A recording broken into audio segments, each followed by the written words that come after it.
Hello viewers, welcome to my another video on mathematics. তো অনেকদিন পর গণিতের উপর ভিডিও বানাচ্ছি, আশা করি সবাই ভালো আছো। সো আজকের আমার টপিক হচ্ছে মিডিয়ান বা মধ্যমা। কি জিনিস মিডিয়ান বা মধ্যমা? তো প্রথমে আমি প্রশ্ন পড়ে দেখছি। প্রশ্ন লেখা আছে, নিম্নলিখিত অবিন্যস্ত তথ্যগুলির মধ্যমা নির্ণয় করো। এখানে কতগুলো তথ্য দেওয়া আছে, 1 2 3 4। এই তথ্যগুলোর আমাকে কি বের করতে হবে? মধ্যমা নির্ণয় করতে হবে। তো প্রথমে আমি বলি, এই যে অবিন্যস্ত তথ্য, এই কথাটা আগে আমি একটু বুঝিয়ে দিই। অবিন্যস্ত তথ্য আর একটা বিন্যস্ত তথ্য হয়। অবিন্যস্তকে আমরা ইংরেজিতে বলে থাকি আনগ্রুপওয়েড ডেটা, আর বিন্যস্তকে বলা হয় গ্রুপওয়েড ডেটা। অবিন্যস্ত মানে যেটা র্যান্ডম, এইভাবে 4টে বা 5টে নাম্বার একদিক থেকে পর লেখা আছে, মানে এটা হচ্ছে অবিন্যস্ত তথ্য বা আনগ্রুপওয়েড ডেটা। আর গ্রুপওয়েড ডেটা যেটা হবে বা বিন্যস্ত তথ্য যেটা হবে, সেটা কি একটা ছক আকারে লেখা থাকবে, শ্রেণী থাকবে, পরিসংখ্যা থাকবে, সেটা পরের বিষয়। আজকের আমার বিষয় হচ্ছে অবিন্যস্ত তথ্যের মধ্যমা নির্ণয় করা।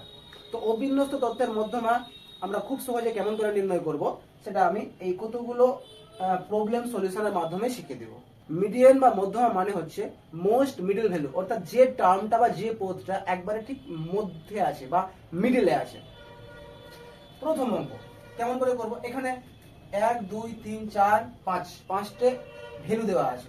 আমার ফার্স্ট কাজ হবে মধ্যমা নির্ণয় করার জন্য এই ভ্যালুগুলোকে মানের ঊর্ধ্বক্রমে, অর্থাৎ ছোট থেকে বড় আকারে সাজিয়ে দেব।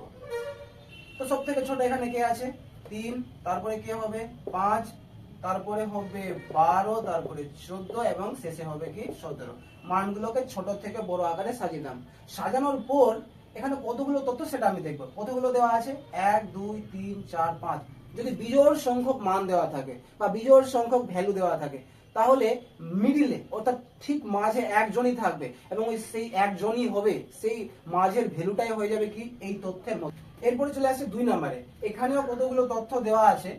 এগুলোকে আমি প্রথম কাজ যেটা করব, ছোট থেকে বড় আকারে সাজাবো। তো সব থেকে ছোট আমি এখানে যেটা দেখতে পাচ্ছি 12, এবং 12 দুবার আছে, তাহলে 12, 12। তারপরে দেখতে পাচ্ছি 13, তারপরে দেখতে পাচ্ছি 14, 15, 16 এবং আরেকজন হচ্ছে 19। ছোট থেকে বড় সাজিয়ে দিলাম। এবার দেখি কজন আছে, 1 2 3 4 5 6 7। বিজোড় সংখ্যক আছে। বিজোড় সংখ্যক আছে মানে মিডিলে বা ঠিক মাঝে একজন থাকবে। দেখো আমি এদিক থেকে 3 জনকে বাদ দিয়ে দিলাম, ওদিক থেকে আরো 3 জনকে বাদ দিয়ে দিলাম, তাহলে ঠিক মিডিলে কে পড়ে গেল? 14। তাহলে এই মধ্যমা হবে এই তথ্যের কত? 14। সেটা 3 নম্বরে দেখো, এখানেও 4টে ভ্যালু দেওয়া আছে। আগে আমি ছোট থেকে বড় সাজাই। তো ছোট সব থেকে ছোট এখানে কি হবে? 17, তারপরে হবে 24, 36, 46। তাহলে এবার কিন্তু জোড় সংখ্যক ডেটা দেওয়া আছে, জোড় সংখ্যক মান আছে। জোড় সংখ্যক মান যদি দেওয়া থাকে, তাহলে সেক্ষেত্রে মিডলে থাকবে 2 জন। এই যে দেখো, আমি এদিক থেকে একজন বাদ, ওদিক থেকে একজন বাদ, মিডলে কতজন থেকে গেল? 2 জন। যদি এরকম দেখা যায় যে জোড় সংখ্যক ভ্যালু দেওয়া আছে এবং সেক্ষেত্রে মাঝে 2 জন থাকবে, তাহলে এই ক্ষেত্রে মধ্যমা বের করার নিয়ম হচ্ছে, যে 2 জন মাঝে থাকবে, যে 2 জন মাঝে থাকবে ওদেরকে যোগ করে 2 দিয়ে ভাগ করতে হবে। মানে এখানে কে কে আছে? 24 প্লাস 36 করে 2 দিয়ে ভাগ করে দিব। তাহলে 24 আর 36 যোগ করে কত হয়? 60। 60 বাই 2 করে দিলে হয়ে যাবে 30। তাহলে এই তথ্যের মধ্যমা হয়ে গেল 30। নেক্সট আমাদের লাস্ট কোশ্চেন হচ্ছে 4। 1 2 3 4 5 6 7 8। 8টে, তার মানে জোড় সংখ্যক আছে।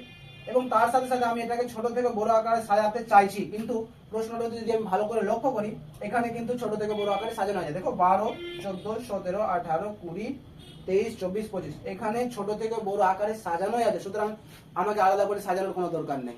জাস্ট আমি দেখবো যে মিডলে কে আছে। তো মিডলটা যেহেতু এখানে জোড় সংখ্যায় আছে ভ্যালুগুলো, সুতরাং মিডলে 2 জন থাকবে।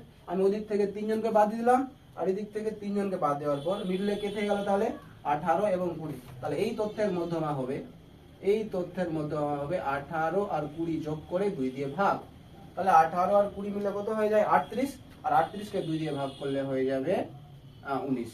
তাহলে এই তথ্যের মধ্যমা হয়ে গেল 19। আশা করি বোঝা গেছে। Thanks for watching.